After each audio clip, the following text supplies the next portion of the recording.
اب اگر مسجد اقصی کو شہید کر بھی دیا جائے تو زیادہ سے زیادہ شور مچے گا، مذمت ہوگی، جلوس نکلیں گے اور بس۔ ہیکل سلیمانی کی تعمیر کے ساتھ ہی قیامت کی بڑی نشانیاں شروع ہو جائیں گی اور پھر بہت تیزی سے ایک کے بعد ایک واقعات ہوں گے۔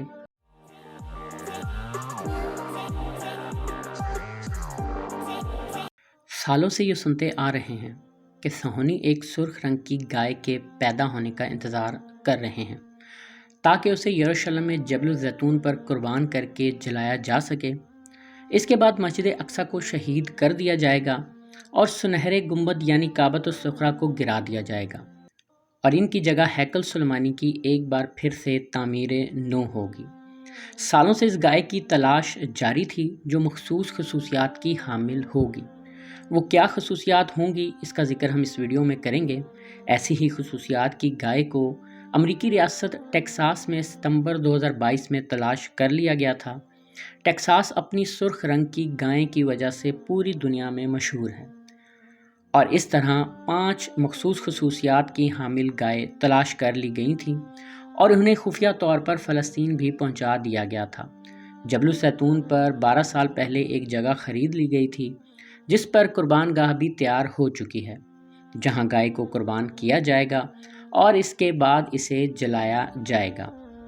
مسلمانوں کا مستقبل اس وقت داؤ پر لگا ہوا ہے اور خطرہ ننگی تلوار کی طرح مسلمانوں کے سر پر منڈلا رہا ہے، اور یہ سب ہو رہا ہے ایک سرخ رنگ کی گائے کی وجہ سے۔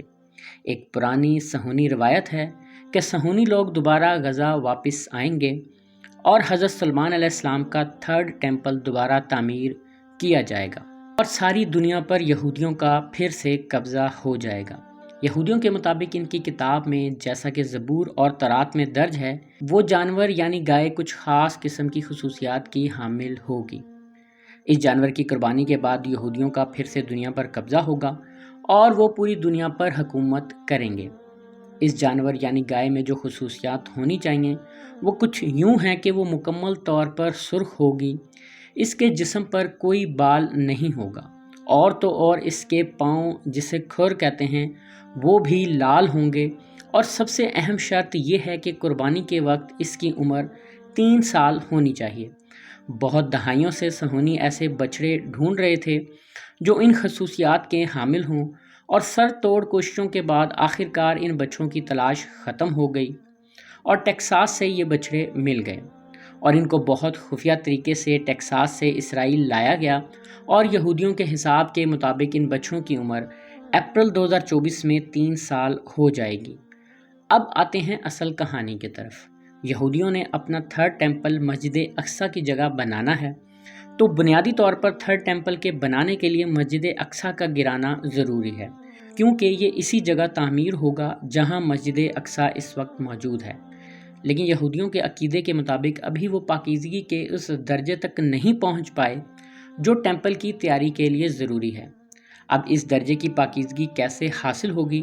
تو اس کے لیے ان کا عقیدہ ہے کہ جب مخصوص خصوصیات کے حامل بچڑوں کو ذبح کرنے کے بعد جلایا جائے گا اور ان کے جسموں کے جلنے سے حاصل ہونے والی راکھ کو کچھ معتبر صہیونی پانی میں شامل کر کے استعمال کریں گے تو وہ پاکیزہ ہو جائیں گے۔ اس کے بعد وہ مسجد اقصی کو گرا کر اپنا ٹیمپل بنانے اور عبادت کرنے کے قابل ہوں گے۔ یہ سارا کھیل دنیا کو تیسری جنگ عظیم کی طرف دھکیل سکتا ہے، کیونکہ خانہ کعبہ اور مسجد نبوی کے بعد مسجد اقصی مسلمانوں کا تیسرا مقدس مقام ہے، اور مسلمانوں کے دل میں اس کے لیے بے پناہ عقیدت و احترام ہے۔ یہ سب کچھ اتنی تیزی سے ہو رہا ہے کہ یقین نہیں آ رہا، لیکن پچھلے 52 ہفتوں میں فلسطینیوں کے ساتھ جو کچھ ہو رہا ہے وہ اس کھیل کی ہی ایک کڑی نظر آ رہی ہے، اور مسلم ریاستیں سوائے مذمت اور سفارتکاری کے کچھ نہیں کر رہیں۔ یہودی مسلمانوں کے مقدس ترین مقام کو ختم کرنے کے لیے اس حد تک چلے گئے ہیں، جبکہ میرے مسلمان بھائیوں سے تو یہودی پروڈکٹس کا بائیکاٹ تک نہ ہو سکا، معمولی قربانیاں نہ دی جا سکیں، جہاد تو بہت دور کی بات ہے۔ اب اگر مسجد اقصی کو شہید کر بھی دیا جائے تو زیادہ سے زیادہ شور مچے گا، مذمت ہوگی، جلوس نکلیں گے اور بس۔ ہیکل سلیمانی کی تعمیر کے ساتھ ہی قیامت کی بڑی نشانیاں شروع ہو جائیں گی اور پھر بہت تیزی سے ایک کے بعد ایک واقعات ہوں گے۔ اللہ سے دعا کرتے ہیں کہ ایسا کبھی نہ ہو۔ اگر ویڈیو اچھی لگی تو چینل کو لائک کریں، سبسکرائب کریں